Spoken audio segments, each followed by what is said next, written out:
Nana rendez-vous na 13h. Ngai naza pour ça eloko nini akangeli eloko ngani ni ayeba. Et c'est maintenant au télévision la télévité. Mais respect à bandi nini na na bandi o ngana zo kende.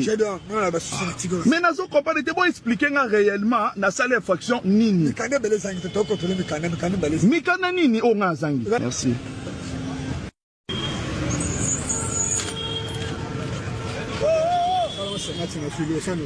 Et là, c'est $50.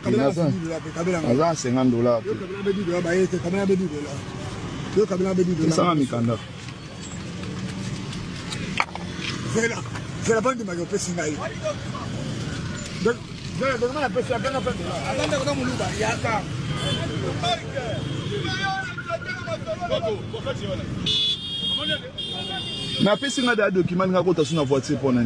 Bienvenue à tous dans Deep Tendance. On reste dans le viral, Claudia, mais cette fois sur nos routes.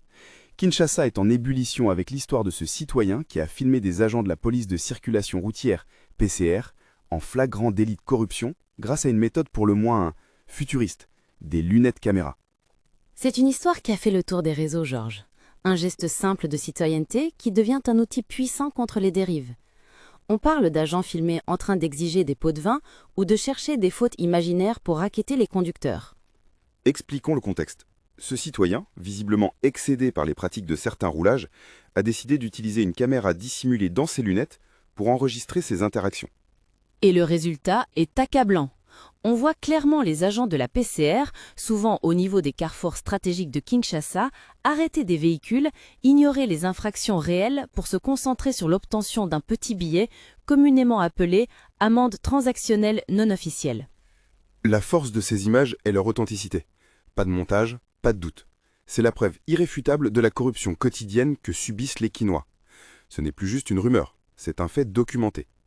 La diffusion de ces vidéos a eu un impact immédiat. On nous dit que la hiérarchie policière a été obligée de réagir et de promettre des sanctions exemplaires contre les agents identifiés. C'est la première fois qu'un simple gadget force l'institution à bouger aussi vite. Je salue l'initiative, Claudia. C'est un acte d'héroïsme civique.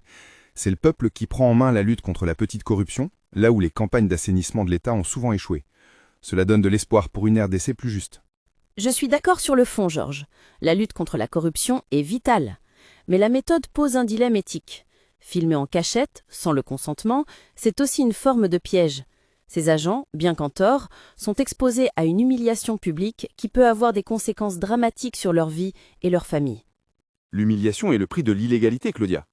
Ils sont en uniforme, exercent une fonction publique. La transparence devrait être la norme. Si l'État n'a pas les moyens ou la volonté de placer des caméras corporelles pour surveiller ses agents, alors le citoyen a le droit de s'auto-défendre et d'utiliser la technologie pour établir la vérité. La vérité, oui, mais à quel prix pour l'ordre? Le rôle de la justice n'est pas de faire le buzz sur TikTok, mais de juger. J'aurais préféré que le citoyen transmette les images au service d'inspection interne de la police plutôt que de les livrer en pâture aux réseaux sociaux. Cela fragilise l'autorité de l'État, même si l'intention est louable. Et si ces services internes ne faisaient rien? Le citoyen a choisi la voie de l'efficacité. La pression publique est parfois le seul moteur du changement dans notre contexte. Ces vidéos sont devenues un outil de contre-pouvoir numérique que la PCR ne peut plus ignorer. C'est un grand pas pour la reddition de comptes en RDC. C'est un débat passionnant qui touche au cœur de la gouvernance et de la technologie. Chers auditeurs, commentez. Est-ce que l'utilisation de caméras cachées par les citoyens est une bonne ou une mauvaise chose? Likez si vous trouvez que les agents de la PCR méritent d'être exposés de cette manière. Partagez cette émission pour que le débat s'étende au-delà de Kinshasa.